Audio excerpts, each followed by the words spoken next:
ప్రియమైన సహోదరులారా, నా బిడ్డలకు చెప్పుకున్నట్టు చెప్పుకుంటున్నాను.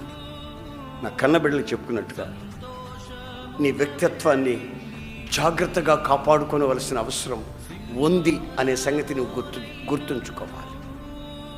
పాపం నీకు బానిసవై పాపములో నీ కొనసాగుతున్నావా, లేక తొట్టులను నీ బతుకులో హిమమోలే నీ జీవితాన్ని కడుక్కుని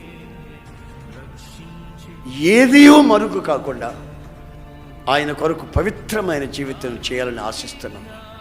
మచ్చ, డాగు, ముడత లేని ఓ పవిత్రమైన సంఘాన్ని ఆయన కోరుకుంటున్నాడు. అందుకని ఆయన యవ్వన ప్రాయమందు 33.5 సంవత్సరాల వయసప్పుడే నిండు యవ్వనంలో ఆయన నిండు రక్తాన్ని, పవిత్రమైన రక్తాన్ని